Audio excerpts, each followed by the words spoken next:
Hello and welcome to the Unofficial Maritime Wrestling Podcast interview series. Today it is our pleasure to have the one Spike Estey. How's it going, buddy? Couldn't be better. Happy Thanksgiving. Happy Thanksgiving. This is coming out on Wednesday, but we're recording this on Monday. Happy Thanksgiving to everybody. So let's get started. What's that? Oh, I think I'm doing great. How are you guys? Doing good, thanks. Good. Doing great as well, thank you. I couldn't complain. Who would listen? You're right. All right, so let's get this started. Let's start off with your a bit of your backstory. You had some challenges early on in life. You had 3 open heart surgeries. What do you remember about that journey and how it shaped you? Well, thankfully, I was so young at the time when those happened that I don't have any memory of that specific time. Like I was, if I remember correctly, I was under a year old, so I was probably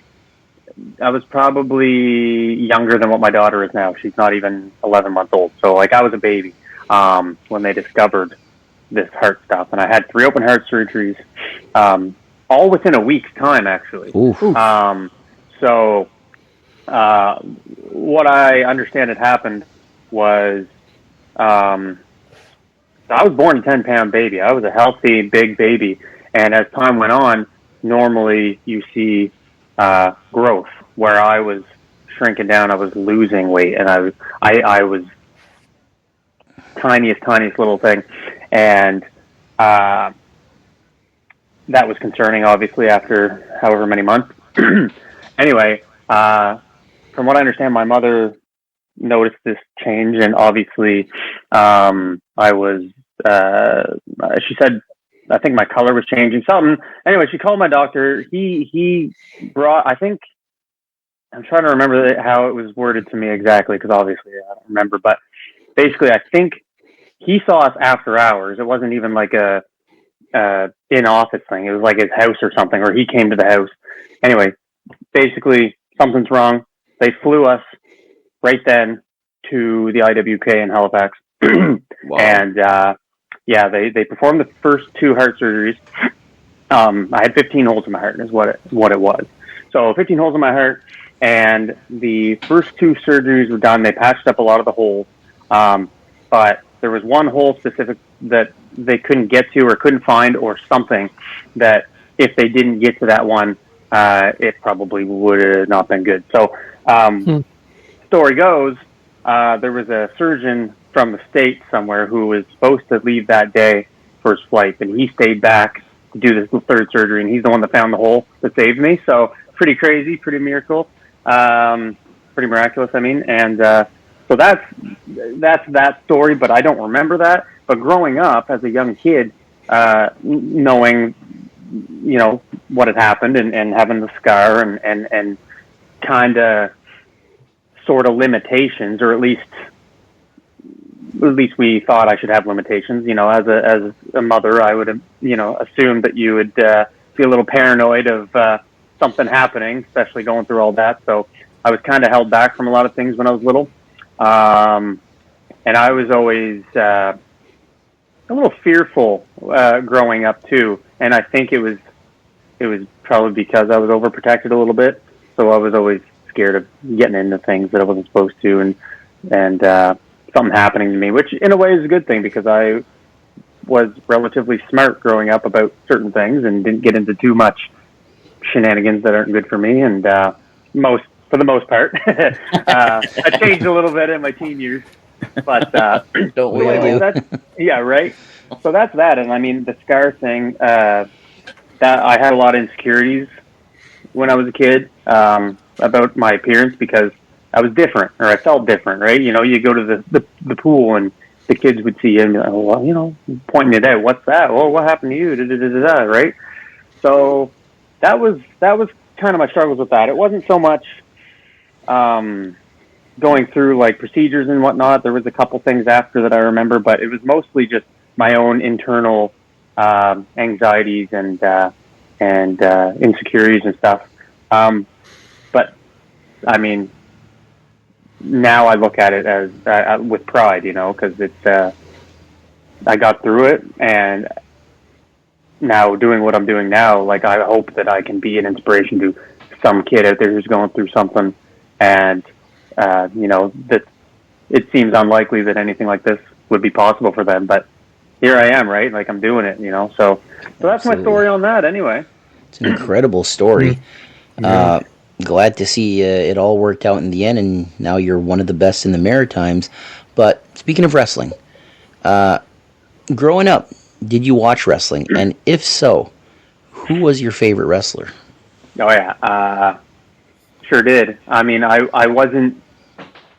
I don't know exactly how old I would have been. I guess if I did the math, I probably would have been like 8 or 9 years old when I first really got into it. I was aware of it, and I knew some wrestlers, but I didn't really watch it much. But I remember vividly the first thing that sucked me in.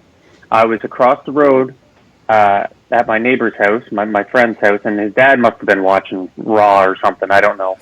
But this was like this was like 99, 2000. So like, good years for wrestling.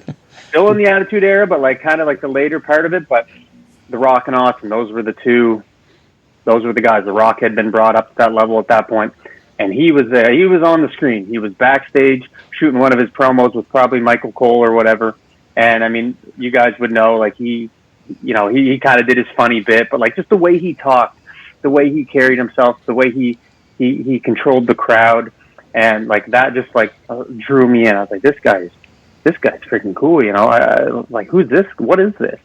And of course, not knowing wrestling a whole lot, I was like this is not just guys in spandex beating each other up. Like, there's more to this. This is cool. Like, and that was kind of my first taste of it. So The Rock was my first guy, but as I got into the world of wrestling, like the Hardy Boys, those guys, like most people my age, like I'm 33, most people my age were probably inspired by the Hardy Boys or those tag team matches, the TLCs and stuff. So Jeff Hardy specifically, like, was my guy. I idolized. Like, I wanted to be that guy. I thought from his look to his like their music, the stuff that they did, the spots that they did, man. Like, I thought he was the coolest guy ever. So The Rock and then I would say Jeff Hardy were the two guys that really were my favorites growing up as a kid. Two of the best ever. Would you say the TLC matches were some of your favorite matches? Oh yeah, especially back then. I mean, that was so crazy to see that stuff happening as a kid. It was like, how can one put their body through this stuff? Yeah. And get up? It was just. I mean, even still, you look back on it, and it's like I could watch those matches over and over again. I just watched the. Like it was last night, the Hardys and the Dudleys. They did the TNA. As a lifelong fan, I was like, I gotta watch it. I gotta see it. So it's crazy to see that they are still able, somewhat, to put their body through that stuff. It's especially the guys like Jeff and stuff. Like, it's a wonder that he's able to walk. But the TLC matches, and especially back then, like, I loved that style. As I got older, I appreciate different stuff. I still appreciate that kind of stuff too, but my taste of wrestling varies now. Like, I appreciate more storytelling. I appreciate different stuff now. But yeah, definitely growing up, I was big on the ladder matches and the TLC, the crazy stuff, right? The high flying, right? Yeah. Wrestling's such a variety show too. Like it's like the circus. If you don't like the Lion Tamers, maybe you like the Fire Breather. And back then, Rock and Austin, they were the top key names, but you did have a great tag team, and then you had the mid-card titles and the mid-card stars. It was so stacked during that Attitude Era, so it's a great era to get started in. Oh man, yeah, I'm so blessed to have grown up when I did and like catch that time. Like, I feel so bad. I don't feel bad, but like the kids that were born after that, it's like, because they grew up in a certain era of like watching like maybe John Cena or like whatever, maybe the stuff now, but I'm like, and that's the best to them, right? Or it will be the best to them because of nostalgia too. Yeah. But it's not just nostalgia for us. I feel like that roster and what they were doing back then was, I mean, that's why I so fondly looked back on. Like we were just lucky to grow up and like be able to watch wrestling at potentially its peak. Yeah, unreal. Like I'm glad I got into it when I did, for sure. Absolutely. Next question here. You started training a little later than most. What made you decide to take that leap when most people might think maybe it's too late? Well, excuse me. As we were just talking about with like idolizing these guys, like most kids, they grew up playing wrestling. Don't try this at home, but we did anyway, kind of thing, right? 100%. And so as a kid, it's like one of those crazy dreams, like, I'm going to be a wrestler. I want to be a wrestler when I grow up, or whatever, right? I want to do this. I want to do that. But it was just one of those things, right? That's one of those big dreams that's just a big dream. And then you grow up and then you're working 9 to 5 at some, job that you don't want to be at, which is what happens. But, with you, and I hate to admit it, I wasn't that familiar with the maritime wrestling, and I'm ashamed to say it. But I mean, everybody knew about Grand Prix wrestling. Everybody's had an uncle or whatever who went to the Grand Prix shows, so I knew all about that. But I didn't know of the current scene. I was kind of out of the loop. I watched like WWE on TV and stuff like that, but I wasn't aware. So at the time, a couple years back, I was living in Marysville in Fredericton, and CCW had started up around that time, and they were running shows out of the Ville, which is the old elementary school in Marysville. And I assume I saw a poster or something, and I was like, wrestling. And, it was kind of there. I kind of knew about it, but then I'd forget about it. But it was a show 2 years back, and Rene Dupree was coming, and I don't know if I saw it on Facebook or what. And I was, grew up in that era. I knew who Rene Dupree was. Was never a big Rene Dupree fan or anything, but I was like, that's kind of cool. So I gathered some friends. I'm like, let's go to a local wrestling show and see what this is all about. Sounds like a good time. So we went and had a freaking blast. Like, it was CCW, and it was they held it at the curling club at the time, and we had a really, really, really good time. And as I was sitting there watching, I just had this like epiphany of like, I'm in a pretty good place in my life, but I don't have a thing. Everybody's got a thing, whether it's a sport that they play or playing like poker with the guys or going out drinking with whatever. You know what I mean? Like, just everybody has a thing. And I get that. I do something too. I was missing. Something I was missing. I had a, before she was my wife, like my girlfriend, and go to work and come home and we do stuff or whatever. But like, I didn't have a thing, and it was a while since I've been like going out on the weekends and hanging out with the guys and doing, like, I just felt like I was kind of sleepwalking through life. So I went to the show, and my friend that I wrestled with when we were kids was at the show with me, and we were going to be the tag team champions and stuff like that. And anyway, so I said, man, I wonder how you get involved in something like this around here. I didn't know about any training centers or anything. I just said, like, we should inquire, like, and just see, because this is sweet, like, and the age thing didn't even cross my mind. The only thing that crossed my mind was the heart thing. I was like, maybe I won't be able to do it. I don't know until I try. But I kind of stopped letting the heart thing hold me back as I got older, right? Yeah. So I went up to a security guard at the show. I think it was Uncle Leonard. If you know Uncle Leonard, I don't know.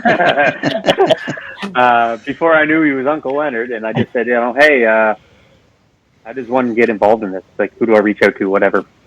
And I can't remember exactly what he said, but anyway, I ended up messaging the Facebook page, the Capital City Wrestling Facebook page, and nobody got back to me. And I was kind of like, okay, well, maybe they're not looking for people.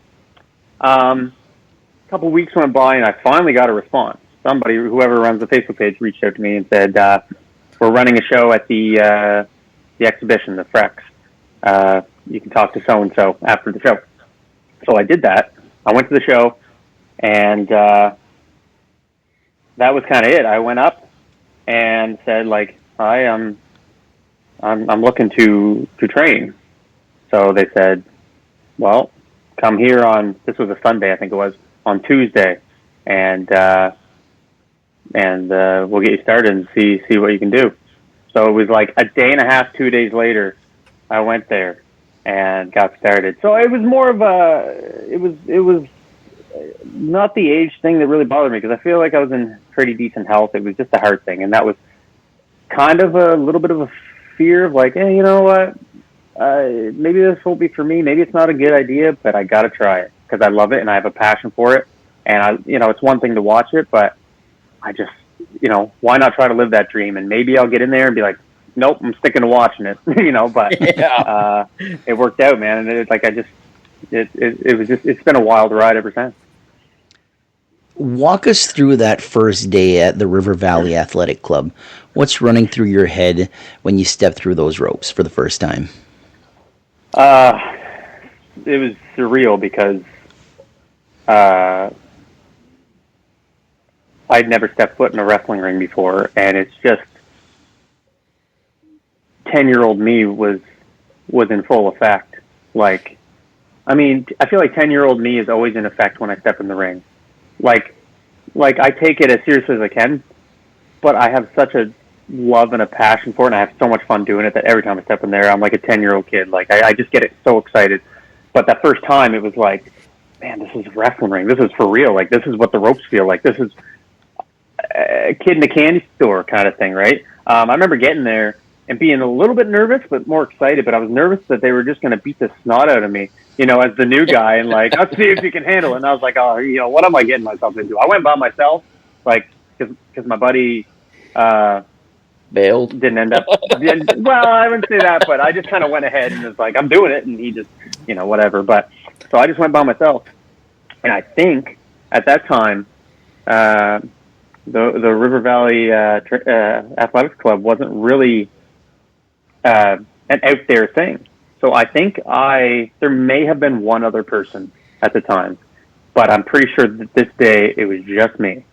And I went there, and I was so surprised at how different it was than I thought it was going to be. But getting in the ring, man, like just stepping in there and like feeling it, and I was like, man, I just couldn't wait to do stuff. But obviously, you can't get in there and just do stuff, which I was very happy about. They took their time with me. The fundamentals, the learning footwork and how to run the ropes and taking bumps and just the very simple stuff. Not, all right, let's sit you in the corner and line up 10 guys and chop the crap out of you kind of thing and see if you can handle it, which is what I was kind of fearful of. Especially I knew Jason Boa was there at the time, and I was like, please don't kill me. Like, but yeah, it was awesome. It was a great first experience, and obviously I went back. So I don't know if you can hear my baby in the background. It's bedtime, and she's not happy about it.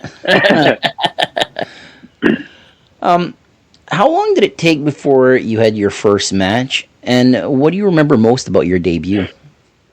First match was, I started training that September, I think it was, 2 years back, 2025. So 2023. Yeah, 2023. So I turned 2023. I went my first day of training, and I had my first match the end of May 2024.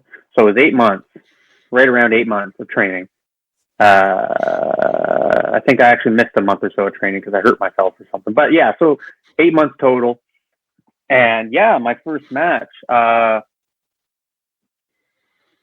was very, very, very excited because it was in Minto for one, which I was like pleading, like, I want my first match to be in Minto. It'd be perfect. Like, I just, like, so many people are going to be there for me, you know what I mean? Yeah. So I was like, that's the perfect place. And the timing was just right where I was kind of getting the hang of things, you know what I mean? Like where it was like, okay, it's time. It worked out really well. So it was about 8 months, and my first match was against Jason Boa, who I just referenced, which quite a test for your first match against the guy. Like, I was like, okay, if I can get through this, I can do it, right? Like, but like if I get in here and this is the one and only time because he beats the crap out of me so bad, at least I said I did it. But we went out there and I just thought, like before going out the curtains, you had those nerves, but I had a lot of excitement. I I knew the whole crowd. So it was like this comfortability of like all these people that know and love me are here to support me. And going out there, all those nerves were gone. First time, I was just like, I was in my element. I was having the time of my life, had that crowd in my hands. And I didn't want to go out there and just have my first match. Just, let's go get your first match, see what it's like in front of a crowd. I want to go out there and perform and do the best I absolutely could do.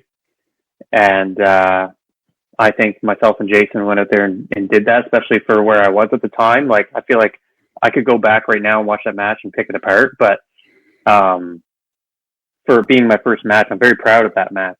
And I survived it. He didn't beat me up too bad. I lived to tell the tale. Didn't win, but I was just so happy to do it, and it was just the adrenaline rush from that is something that will never ever be able to be replicated. Like, it was, I still get that, but that first time, right? It was just, it was crazy. I couldn't come down from it for days. Yeah, it was fantastic. I can imagine. My God. Yeah. So eventually you linked up with Slick McGrick and came up with the tag team Ace Dynasty. How did you guys get together? Very organically, honestly. It wasn't like a planned thing at all. It was just like organic. So he was, at the start of this year, he was on commentary for a few shows with Bill Yard in CCW. And I had just started my rivalry with Mr. Kerry Killam after he bought my mini home park, which unfortunately he still owns and I'm not very happy about. But Slick was on commentary. We had our first match. He bought my park. He raised my rent. And I just had my baby. What a piece of trash this guy was, right? Like, I had to do something about it. And thankfully, when you're in the wrestling world, you can beat your landlord up, and it's great. You don't go to jail. So exactly. Yeah. What more could you ask for? So we went in there. We had a great match, but he took things a little far. He took out referee Gerald Sharkey, and he proceeded to beat the snot out of me.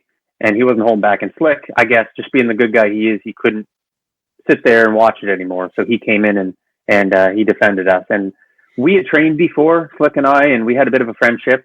But from that day forward, like, we just had this, we started really bonding more and clicking. So that happened. Fast forward to the next month, and he was special guest referee in mine and Kerry's match, which that didn't go my way, unfortunately, but that happened.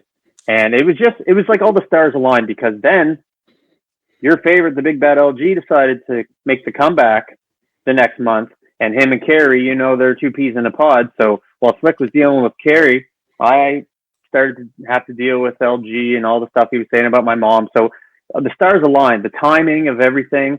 He went on to deal with Kerry. I went on to deal with Logan. Why not bring them together and do a tag match? And that's where we famously dressed up as LG and Kerry. And that was so fun. One of my favorite moments ever. I don't know if I'll ever be able to top that, but that was just so much fun.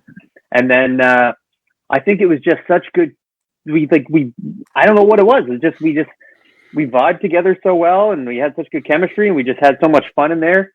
And I had to finish my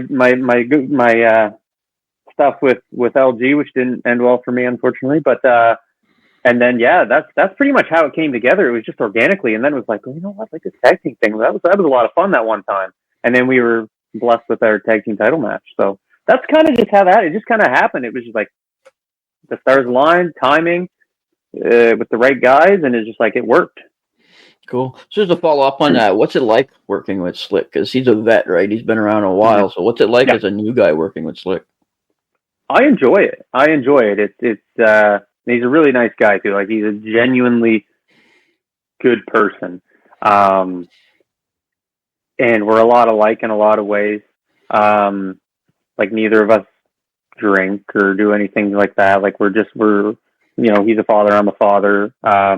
We get along really well. I think it's great because, where he thinks of things that I may not think of, and as, the veteran guy, but then I have ideas that maybe he's like, oh, that's unique. Like, you know what I mean? Like, we bounce things off each other really well.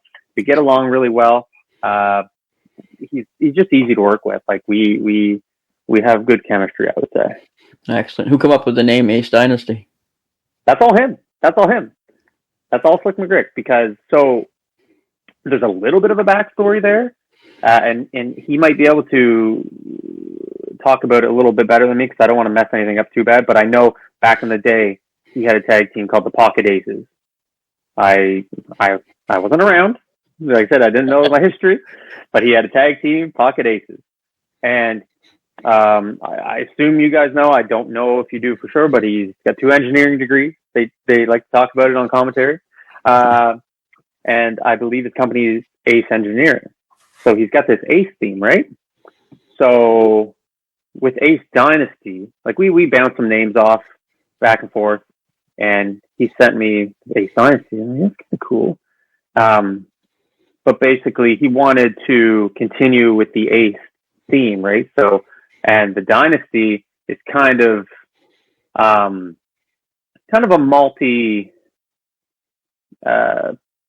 multi-purpose thing. So not purpose, but so, you know, he had the original tag team with the Ace Engineering, the company, and now this. So it's kind of like what he calls like his the Dynasty. Next chapter. But it's kind of a little bit of a nod to hopefully the future of us, because we want to become a dynasty. We were, I should say, MBWA tag team champions, and you know, hopefully that'll happen again. So we want to build something here too. So that's kind of, he came up with it, and I was like, I like it. Let's do it. Yeah. And suits you guys well. Yeah, I love it. I'm having so much fun. So you just mentioned the tag team titles. You guys picked up the titles on August 2nd at Clash 35. What was it like winning titles for the first time? Oh, it was unreal. It was a really cool experience, and everybody is their own worst critic, or their own, you know, everybody's got their doubts and stuff like that. And there was a few periods of time over the last year or so that I was like, you know, maybe I'm not good enough, or maybe it'll never happen, or maybe, you know, I'm going out there and I feel like I'm having good matches, and I feel like and I know I'm giving my all, but maybe it's not getting recognized, kind of thing. But that was kind of like when he hit the 1, 2, 3, it was kind of like a weight was lifted off me, and just like you know, like all the hard work, all the blood, sweat, and tears it's paid off. You know what I mean? All the time put into training and in the gym, and all the bumps and bruises along the way. Like, it was like, you know what, like, it is recognized, and I don't deserve it. I earned it. You know what I mean? Yeah.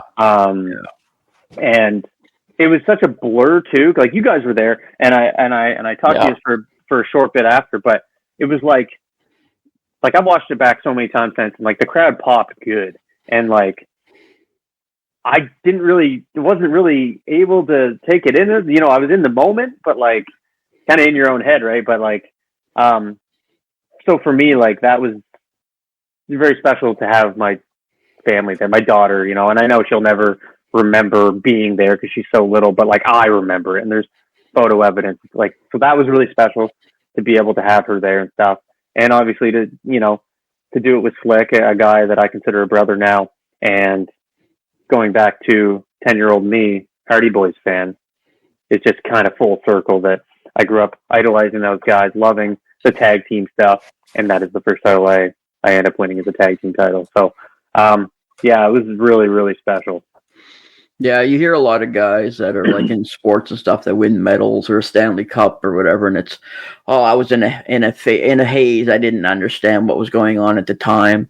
So yeah, I can imagine what it would have felt like in the moment. So yeah, it was amazing. Still, though, don't get me wrong. Like, it's just one of those things. Like, it happens so fast. Yeah, you know, you're in it, but then you blink and it's gone. That moment. So I tried to live in it as long as I could, but it's just how it is when you have something so big and exciting like that. It's just like, oh man, it slipped out of my fingertips just like that. Now it's gone. Now the belts are gone, and I'm mad. Yeah, you could definitely see the happiness on your face. You were glowing after you won the title, so it was fantastic. I'm happy about it. I'm still happy about it. Like, I'm very proud of that. Yeah, so you unfortunately did mention that crude oil did regain them on October 3rd. Yeah, What's next for Ace Dynasty? What are you guys doing next? You guys gonna that's a redemption good or what? that's a good freaking question. You know what? Like I did you guys see the match? Did you guys Yes. get a chance to watch it? Okay, so you know how it went down then. Yeah. Yeah. Yes. Okay. So listen, I'm very proud of that match. That was my first ever main event match. Very proud that I was able to main event it. I posted on Facebook when that happened that 2 years ago I was sitting in the crowd and 2 years ago I was main event. I'm very proud of that. We went out there, gave it our all. I'm very happy with how things went until that moment. Chevron loves that chain a little bit too much. I'm going to shove that chain up his butt here in a minute. But yeah, so Dynasty. Well, Slick and I have been pleading to get a rematch against Crude Oil for them because we want to talk about. Oh, baby sleeping. I got to be a little quieter. Sorry, getting fired up here talking about Chevron. So yeah, basically, we've been pleading for a rematch, but these guys are refusing to give us a rematch. Those guys didn't earn those titles. Like, yeah, they were the longest reigning NBWA Tag Team Champions. We all know that. But yeah, they won a number one contenders match, but they cheated against Horsepower Love to get it. So taking shortcuts. Yeah. Hit me in the head with a chain to steal what we earned.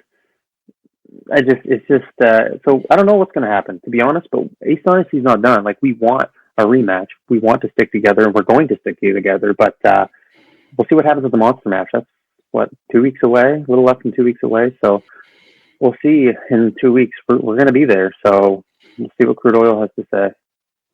So you mentioned Matt Chevron. You guys have had some intense singles matches as well. You got another one coming up here shortly next weekend in IPW. You're going to give them what's owing? Oh, yeah. So that is just such a crazy turn of events, everything that's happened in the last few months with this guy. And I mean, I've dealt with a lot of pieces of crap. I mean, Caden at the start of the year, Logan, you guys all followed that fiasco, but nobody has went out of their way to threaten my life inside of the. It's one thing, you're going to say what you're going to say, try to get in the guy's head. But he come right out as soon as the match was announced. I had no issues with this guy, and started saying that basically he was going to stop my heart, and I started talking about my heart problem. And the guy can only take so much. Like, I'm a nice guy, but I can be a not nice guy.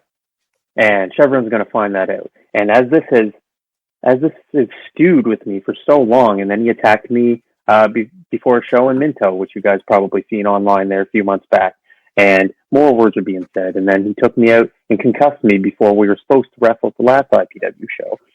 I came out there. I'm not going to lie to you guys, at the last IPW show, Game Over, where I was supposed to wrestle him. Like, you guys saw me there, and I come out and I tried to get in the ring, which was a good thing security held me back because it might not have been good for me. But, I'm not going to lie, I had a really bad mental day that day because I knew I was supposed to get my hands on him finally. And I'd hoped to end this. But I've had to stew even longer on all this. And he said, I mean, I'm kind of over it. So Friday, it is going to happen, no matter what kind of shape I'm in. And are you guys going to be there, or are you not going to be able to go? Unfortunately, I won't be there. Oh man, I wish you guys could see me beat the friggin' holy hell out of him, man. Oh my God! Listen, it's going to be a fight. He wants a fight. It's going to be a fight. I mean, that's all I can say. So yeah, I'm very much looking forward to Friday in a way. I'm also very much not looking forward to it because I know he's going to bring the fight back too. He's a very talented individual, but he's got a really crappy attitude. So we'll see what happens. But I'm going to bring the fight to him, man. I'm done being nice. Oh man, I wish I could be there. For real. Yeah, well, you know what? I'm sure it'll be online, and then I just hope it goes the way I think it's going to go because I've got a lot of anger that's been built up for months. And then everything that's happened in CCW with the belts and stuff too. It's just like, I hate this guy. Yeah. Hate's a strong word, but I think if there's one guy I can say I hate in the world of wrestling, it's Matt Chevron. I hate him, and I can't wait to show him how much I hate him on Friday. Can't come fast enough. It is this Friday, but IPW's YouTube channel usually uploads pretty quick, and little birdie told me that IPW is almost at 1,000 subs.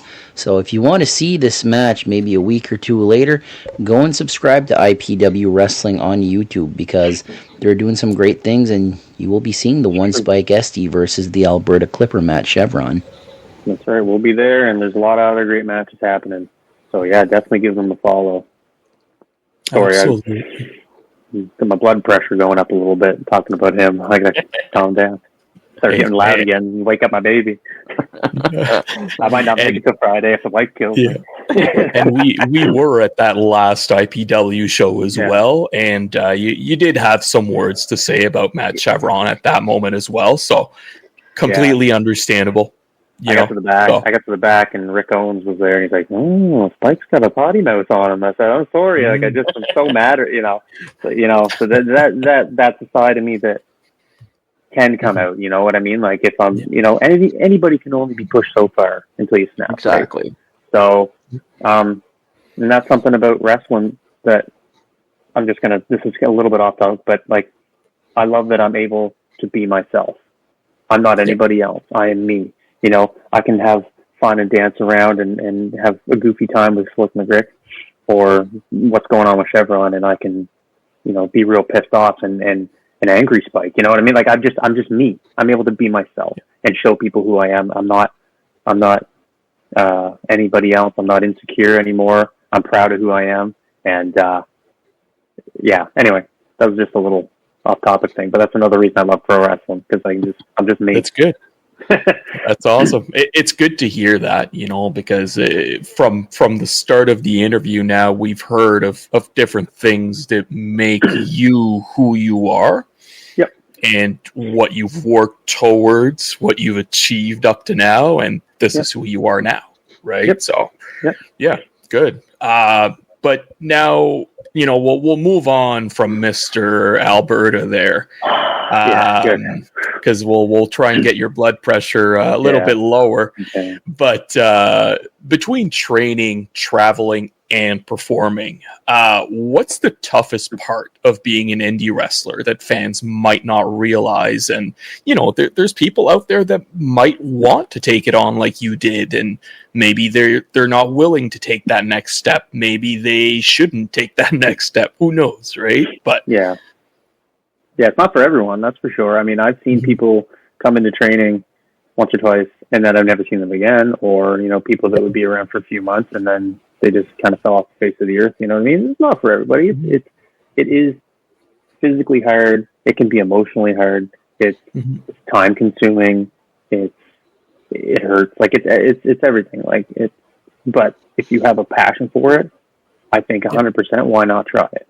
And like I said, someone like me who had or thought I had maybe limitations, like if you love it, try it out. It's an amazing thing to get into, but the hardest thing, man, like I don't know. I mean, it's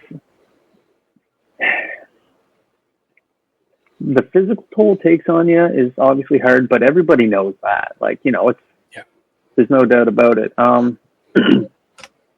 It ain't like, the big WWE, it's very time consuming, especially if you have a family like I have now, which I didn't. I mean, I had a wife, but my baby has since been born after I started wrestling. So, but it is very time consuming. I mean, it ain't like you have a show at 6:30 and you get to show up at 6 o'clock. It's like, some days we have a show on Saturday at 6:30, say, well, we got to go tear down the ring from the training facility at, 10 o'clock or 11 o'clock, tear down, carry all that stuff into the trailer, load it up, bring it to the venue by 1 o'clock, unload, set the ring up, set the chairs up, the bleachers, the entrance, the lights, the everything. It's a full day's work.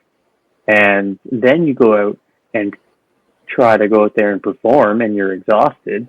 And then when it's all said and done, and it's 10, 11 o'clock, you got to tear it all down and load it back up and put all the chairs away and then go home. And if you have a show the next day, you have to try to wash your gear because you stink. And you want to, don't want the next guy to unfortunately, smell the night before sweat and stuff. Like it's just it's very time consuming.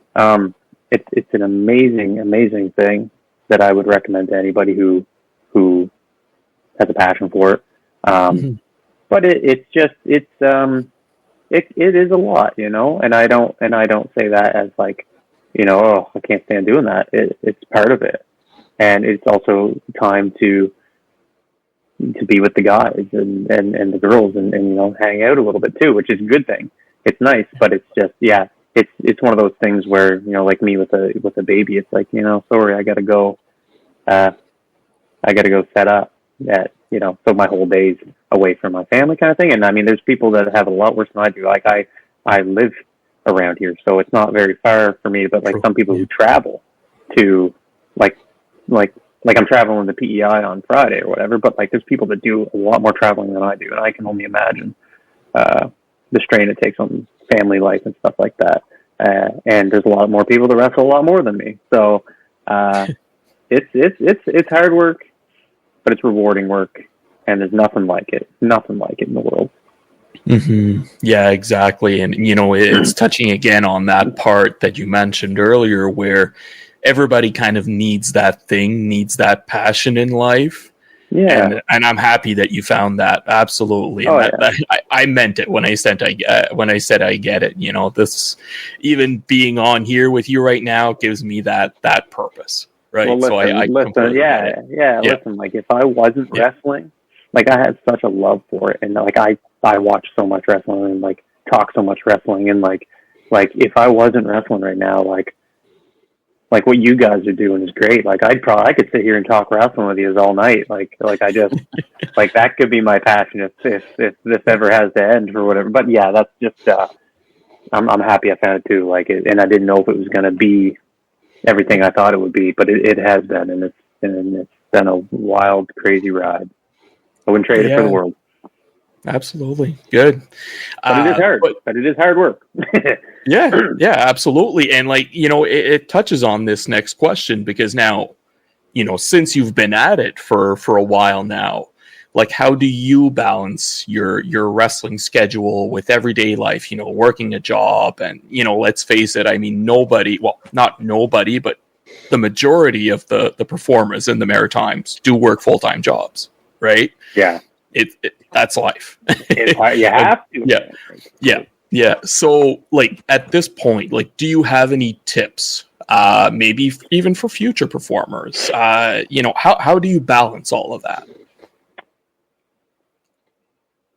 No, I'm just kidding. I don't drink. Water.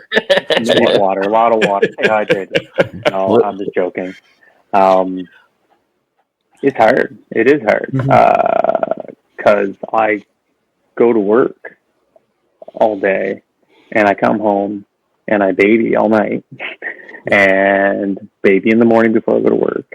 And then you get done your work week and then wrestle all day the next or weekend or whatever, especially in the summer with the MBWA. Like there was a lot of shows over the summer, 3-day tours and stuff like that, which I love. Don't get me wrong, but I only have one kid. I'm not, I'm not trying to be like, oh, my life's so hard, because it's not. There's people that have it a lot worse, but it's like, it is a challenge and it's a struggle and it's a lot. How do I balance it? I'm very fortunate that I have a good wife that is very supportive of what I do. She doesn't give me a hard time about it.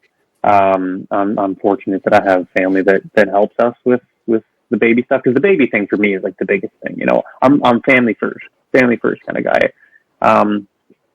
Like there's been times I've been asked to go wrestle for Prestige, and as much as I would love to, it's a lot of times on the Friday, and like I have to book a whole day off work, plus then I'm leaving my wife with the baby for a whole extra day, and it's just like I feel bad that I can't do it, but like I just, you know what I mean? So it is a struggle, and then you feel guilty because like, maybe they're really in a bind to find people or whatever, right? You know what I mean? So it's like it is definitely a hard balance, but I'm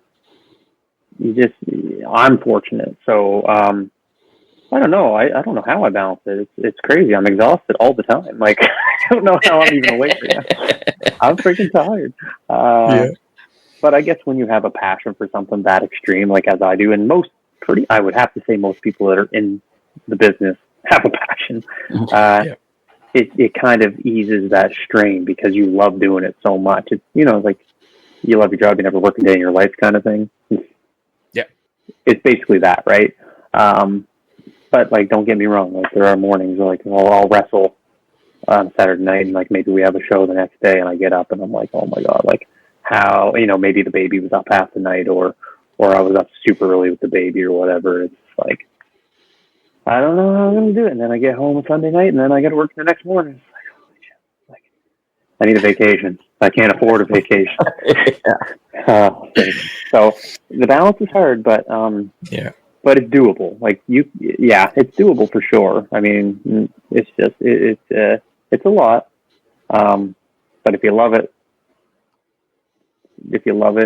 you'll find a way if you like it. Find a way. 100%. Yeah, if there's a will, there's a way. Yeah. Yep. Exactly. Yeah, hey, sure. But within all of that chaos of being a wrestling performer, what helps you unwind and recharge? Man, like just being home with my family, which, I know I've been saying like, oh, baby's hard work and I'm so tired as a baby and the baby this and baby that. That's my whole life. Right. But I wouldn't trade it for the world either. And that does help me unwind a lot too. Cause it's not always, I'm making it sound like the worst thing ever, but it's not. It's the best thing ever. And, so family time, when we get the baby to bed, my wife and I will like to sit on the couch and watch TV, a series or whatever, just get lost in something, the occasional video game. I do watch a lot of wrestling, like I say. So anything wrestling, like anything that makes me feel something, like, and that's why I love wrestling, because of the emotions and the way it makes you feel sometimes. Like, I just watched the Crown Jewel, like the John Cena and AJ Styles match. And I'm not gonna lie, I've never been a big John Cena guy. Like, I respect everything he's done, but I just, it was just the time frame for me. I think I kind of got out of wrestling when he was starting to get big for a bit. But like, just the way that crowd is reacting and the all the things that they did, like the throwback to all the people that they've wrestled, the moves, like I that stuff, like, I don't know what it is, like that stuff. That's a good way for me to unwind. Like, just something that I love to watch. And when you get a match like that or whatever that makes you feel something, it's just, I don't know. So yeah, that's. I mean, I have a dog. I like hanging out with the dog and stuff like that. I don't live a super exciting life outside of wrestling. That's kind of busy, okay. But go to the gym and stuff like that. But I just like hanging out at home with the family and taking it easy on the couch, and that's a good way for me to unwind anyway. Cool. Good. Yeah. Good to hear. But, looking back at the last couple of years now, from when you started, which I think you mentioned it was in September 23, right? So, been a couple of years now, a little bit over anyway. But what's your proudest moment in your career right now? Up to now, I should say, sorry. Up to now, yeah. Oh, man. I feel like it kind of has to be the title match. It kind of has to be the title win, I should say. the tag team title win was Slick, just because it was my first title at a monumental thing. We dethroned the longest reigning NWA tag team champions. We got a great, crazy reaction.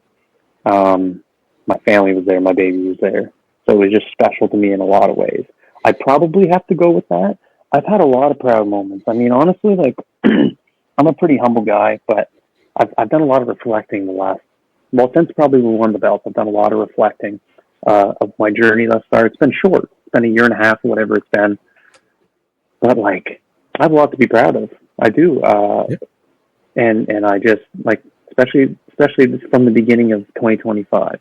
Like, 2024, I began, and I had some good stuff that I'd be proud of, especially early on. But, like, I said at the beginning of the year, in January, after I started the year, I wrestled Caden. and we had one of my favorite matches still to this day, and a 21 minute match. Put the soother in his mouth at the end, solidified him as a crybaby, which I still stand by. Caden, I hear you talking about me on here, that you guys did an interview with him. I was listening. You're still a crybaby. You're still a crybaby. Furry flamingo. That's right. So, but no, like, starting, like, and I said, like, I'm going to make this the year of Spike Estey. And I made it my goal to every single time I go out there to give it everything I got. And I know I'm not the biggest, I'm not the fastest, I may not be the most talented, skilled guy, but I always give everything I have. I have heart, and I hope, and I feel like it's shown, especially this year with some of the stuff I've done, and I've expanded my horizons. I've wrestled for other promotions for the first time ever this year. I mean, I was in that Fatal 4-Way, guys, you guys so highly talked about there when we did that in IPW. Everything with Carrie and the feud with Logan that ended with the date with my mom, like, that was a big thing. That was a big popular feud that everybody was really into. I'm really proud of all that stuff, even though I hate that guy too. I don't hate Logan. I just think he's really annoying, actually. I only hate Chevron. Anyway, sorry, I'm getting a little off topic again. But just, you know, from all that stuff, and to, like, winning my first title, main eventing my first show, it's just been a hell of a year, and I have a lot to be proud of. But I would probably have to say that might be, like, the highlight so far, right? Just because it was such a monumental thing for me in my career. So I'm really proud of the career I've had so far, honestly. Like, and I hope that people are enjoying it as much as I'm enjoying doing it, because, like, I'm just having so much fun too, and I think that might show too. But anyway. That's my answer. That's my long answer. I like to talk. That works. No, they gotta start giving me a microphone more. I can talk. Hey, anytime. Trust me, we'll be here. Hey, but you know what? Like, up to now, you've built a fan base. Like, there's people that follow you everywhere. It's like you mentioned. You know, even in Minto, you could go there and it'd be family, right? Yeah. And we want to know, like, what do you want to say to those fans who've supported you from day one? You know, this is your time. Like, just let it go, and they'll hear you. I'll try not to talk too long. It's all good. No, obviously, excuse me. Obviously, I want to say thank you, because without the fans, none of us would be able to really do what we do. That's kind of what makes wrestling is the fans. And I knew that first show that I was going to have a lot of friends and family there supporting me, and that was unreal. But I didn't realize how many of those friends and family would continue to support me. You know what I mean? Like, I've had a lot of friends and family come to many shows, not just, you know, the first one because it's the first one. Like, I've had that support all the way through. But not just that, then the people I didn't know, that I have no relation to whatsoever, that have taken a liking to me, and you know, that come up and ask for the pictures and the autographs and stuff like that. Like maybe to them that's like a highlight. Oh, I got this person's autograph, but it's a highlight to me too, because I get to do that. I get to make these people's days. I get to sign the autographs. I get to do all that. It's a privilege and an honor to do that. So, because not everybody gets to live this lifestyle. Like, it's just such a crazy thing for me. Like I said, I'm still like basically a 10-year-old me when I talk about wrestling, when I'm thinking about stuff that I'm going to do or can do, or you know, when I get out there. So to me, it's still just so surreal, and I just appreciate all the love that I get from everybody. You know what? I appreciate the hate that I might get from some people too, because they're still fans of wrestling. You know what I mean? And if I'm getting a reaction, it's a reaction. So I just, not that I think that many people hate me. I'm sure there's, you know, maybe some like, well, how could you hate me? Come on. Like, I'm sure there's one of them from Alberta anyway. Yeah, I was going to say that. You had to bring him up again. You had to do it. Got to fuel that fire for this weekend. Listen, and nothing against Alberta, guys. I've never been there, but I would probably love Alberta. But I think he's given Alberta a bad name. I mean, there's a lot of great talented wrestlers come out of Alberta, but like, what is he doing here if he loves it so much? Go back. We don't want you. Sorry. Anyway, sorry. Getting off topic again. Anyway, love the fans, love the sport, and thank you, everybody. Wouldn't be here without you. I guarantee you that. So that's what I have to say to the people. Wonderful. Awesome. You can catch the one Spike Estey this Friday, October 17th, at the PEI Brewing Company, IPW's Terror in the Tap Room. Finally, the one Spike Estey gets his hand on the Alberta Clipper, Matt Chevron. You can also catch the one Spike Estey at CCW Clash 39 Monster Mash. Anything else, Spike, before we sign out? Nothing I can think of. I appreciate the time you've given me, the platform. You guys are doing an awesome job. I listen to you guys every Wednesday, and keep it up because it's great. And, it gets our names out there too, which is just, like I said, like the fans make us, and you guys putting us out there like that means a lot. So, yeah, appreciate the time. It's been a lot of fun. I could talk to you guys all night, but like I said, I'm exhausted, so it's probably a bad idea. Thank you so much, Spike. So with that being said, we will see you next week. Once again, thank you to the one Spike Estey, and we will see you next time. Thanks for tuning in to the Unofficial Maritime Wrestling Podcast. We drop new episodes every Wednesday at 6 p.m. Atlantic Time, so make sure to join us each week. You can find us on Facebook and Instagram, and also listen to the episodes and interviews on all your favorite podcast platforms, like Spotify, Apple Podcasts, and more. And if you want to support us even further, grab one of our t-shirts over at Pro Wrestling Tees. Just scan the QR code to get yours. Until next time, thanks for listening and supporting Maritime Wrestling.